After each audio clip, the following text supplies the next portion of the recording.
tera agatebe gato tuganire, gusa singiye kugucira imigani cyangwa ngo tujye mu bisakuzo. Urujijo ni rwinshi, benshi bibaza impamvu bikabacanga bati ese bwo yaba yarakosheje ntiyababarirwa ko urwamwibarutse rumukeneye? Bite bya Kwizera Olivier, impano benshi bafata nk'ishoboye ariko idashobotse. Reka tugaruke gato ku nzigo iri hagati ya Ferwafa n'uyu musore warokotse sasa akiri uruhinja, ubu akaba amaze imyaka 2 adahamagarwa mu ikipe y'igihugu Amavubi.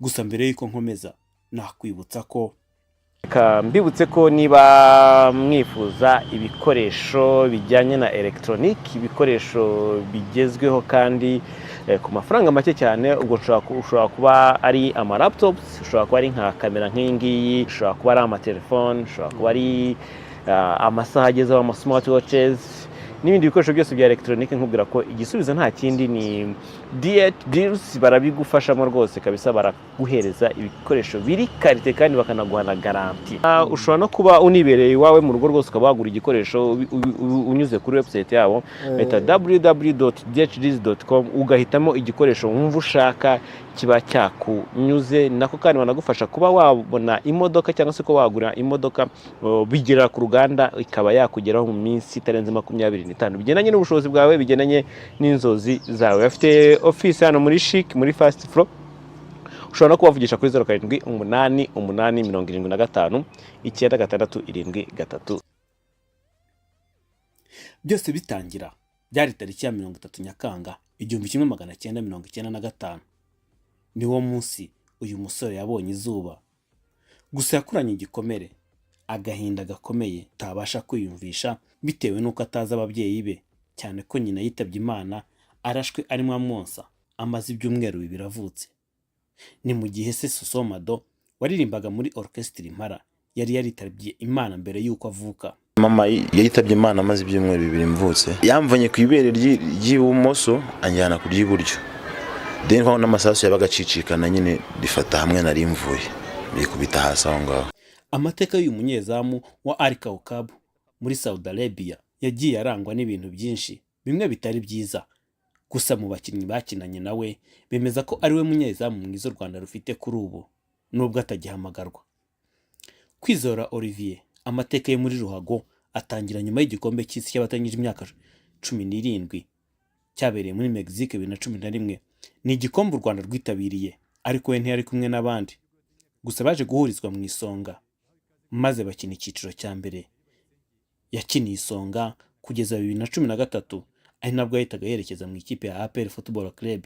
Yakiniye kugeza 2016 mbere yuko ajya muri Bugesera FC, yavuyemo ajya muri Afurika y'Epfo mu ikipe ya Free State Stars. Muri 2019 yagarutse mu Rwanda amara igihe nta kipe, ariko muri 2020 nibwo yahise asinyira ikipe ya Gasogi United yamaze mu mwaka umwe akerekeza muri Rayon Sport. Naye yikinira umwaka umwe ahita yerekeza mu cyiciro cya 3 muri Saudi Arabia mu ikipe ya Al Kaukab akina kugeza uyu munsi. Kwizera Olivier, zahabu yaguye mu cyondo, ushoboye ariko udashobotse, byamugejeje ku nzigo afitanye n'ishyamwe ry'umupira w'amaguru mu Rwanda Ferwafa uyu munsi ituma adahamagarwa. Reka tubirebere hamwe. Olivier Kwizera uretse kuba afite impano, benshi bamushinja imyitwarire itari myiza no kuba adahamagarwa mu ikipe y'igihugu uyu munsi. Hari abatabitindaho bati niko yabaye n'ubundi ntashobotse. Ibyo byose mvuga byatangiye muri 2015 nyuma y'uko ikipe y'igihugu itsindiwe ku mukino wa nyuma wa Sekafa na Uganda. Kwizera Olivier wakinaga ikipe ya APR FC icyo gihe yashyize ifoto kuri Instagram yamugaragazaga aryamye mu mafaranga n'amadolari, aho yari iherekejwe n'amagambo agira ati Kigali no bank, bisobanura ngo i Kigali nta banki zihari. Iyi foto kandi ikaba yaraje ikurikira iyi mbwa yari aherutse gushyira ku rukuta rwe rwa rwa Facebook, akaherekeje amagambo agira ati rimwe na rimwe imbwa ziryana ntacyo zakugira. Ibi byose ntibyashimishije abanyarwanda batari bake, ndetse n'uwari umutoza w'Amavubi Jonathan McKinstry wavuze ko azamufatira ibihano. Icyo gihe Kwizera Olivier yasabye imbabazi ndetse atangariza urubuga rwa Ferwafa ko agiye gufunga konti ze za Facebook ndetse na Instagram yari afite icyo gihe.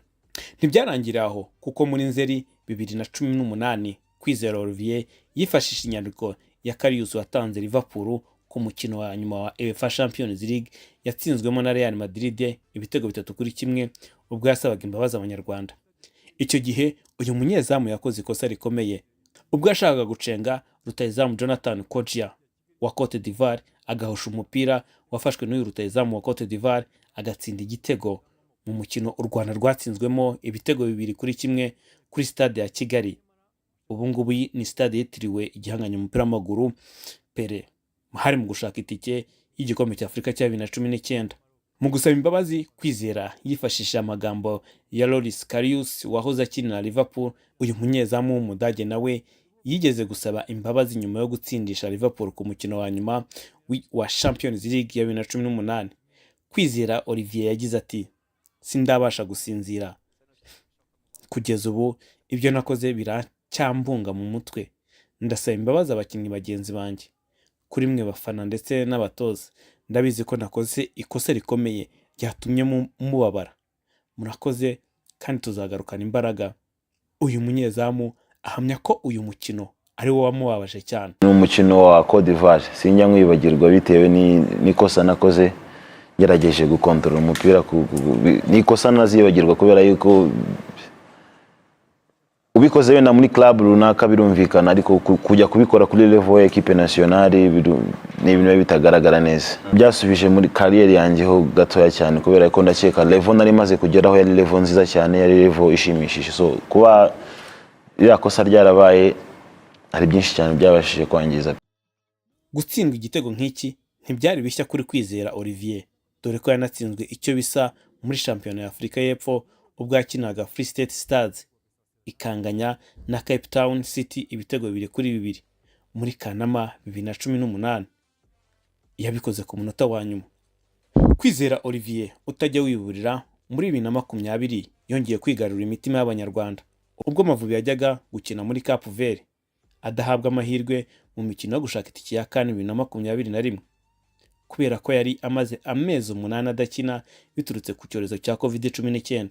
Kwizera Olivier yaherukaga guhamagarwa muri 2018 yararirimbwe. Uburyo umunyezamu yitwaye Ipraya ni Kigali byatumye benshi bongera kumubona nk'umunyezamu ukomeye ndetse ushobora gufasha byinshi ikipe y'igihugu. Muri CAN 2020 yabereye muri Cameroon, Kwizera Olivier yabonye ikarita itukura, bamwe bavuze ko ari icyemezo kidakwiye cy'umusifuzi, mu gihe kandi yabonye indi ku mukino wa Cameroon mu gushaka itike y'igikombe cya Afurika cya 2021. Ubwo Rayon Sport yanganyaga na Gasogi United igitego 1-1 muri shampiyona muri Gicurasi 2021, hari abafana ba Rayon Sport batishimiye ko uyu munyezamu Kwizera Olivier yitwaye kuri penalty yavuyemo igitego cyo kwishyura. Gusa ibyo ntacyo byari bitwaye cyane, ahubwo icyatumye bamwe batangira kumutera icyizere n'uburyo yatorotse umwiherero w'iyi kipe mu Nzove ajya kuvugana n'andi makipe. Byavuzwe ko ari APR FC na Police. Muri uko gutoroka nibwo Kwizera Olivier yumvikanyeho ubusinzi no gukoresha ikiyobyabwenge cy'urumogi kugeza ubwo yatabwaga muri yombi n'urwego rw'igihugu rw'ubugenzacyaha RIB muri Kamena 2021. Ku wa 6 Nyakanga 2021 urukiko rw'ibanze rwa Kicukiro rwamuhanishije igifungo cy'umwaka umwe usubitse nyuma y'uko we na bagenzi be 7 bahamijwe icyaha cyo gukoresha ikiyobyabwenge cy'urumogi. Mu gihe tariki ya 22 Nyakanga aribwo yatangaje ko atazakomeza gukina umupira w'amaguru kuko hari ibindi agiyemo gukora. Ni inkuru nayo yaje itunguranye bitewe n'impano y'uyu munyezamu. Gusa abantu barakomeje barakomakoma agaruka mu kibuga. Muri icyo gihe Kwizera Olivier wavugwaga mu makipe nka APR FC, AS Kigali ndetse na Rayon Sport yarasozemo amasezerano nyuma yo kuva muri Gasogi United. Muri 2022 yongeye kugirirwa icyizere n'umutoza w'ikipe y'igihugu Carlos Alosfera amuhamagara mu mikino 2 yo gushaka itike y'igikombe cya Afurika, maze yisubiza umwanya we wari umaze iminsi wigaruriwe na Kimenyi Yves. Yitwaye neza ku mukino wa Mozambique wabereye muri Afurika y'Epfo ndetse na Senegal wabereye muri Senegal nubwo Amavubi yatsinzwe igitego 1-0. Kwizera Olivier yaje gukarabwa n'umutoza Carlos Alosfera wari wongeye kumugira icyizere ubwo yamuhamagaraga mu bakinnyi azifashisha mu mikino ya Benin tariki ya 22 Werurwe 2023 muri Benin na 29 Werurwe 2023 i Kigali, ariko ntiyitabire ubutumire aho yavuze ko yavunitse. Nyuma yaje kugaragara akinira ikipe ya Al Kaukab mu mikino ya shampiyona. Amakuru yavuze ko iyi kipe ariyo yamusabye kuhaguma kugira ngo abafashe mu rugamba barimo rwo kuzamuka mu cyiciro cya kabiri, ndetse bikavuga ko ari n'amafaranga yahawe yemera gutera umugongo u Rwanda rwamuhetse. Kuva icyo gihe ntabwo yongeye guhamagarwa mu ikipe y'igihugu Amavubi, ndetse bikaba bizagorana ko yakongera guhamagarwa mu gihe iki kibazo kitarakemuka, kuko ishyirahamwe ry'umupira w'amaguru mu Rwanda ryaramurakariye cyane,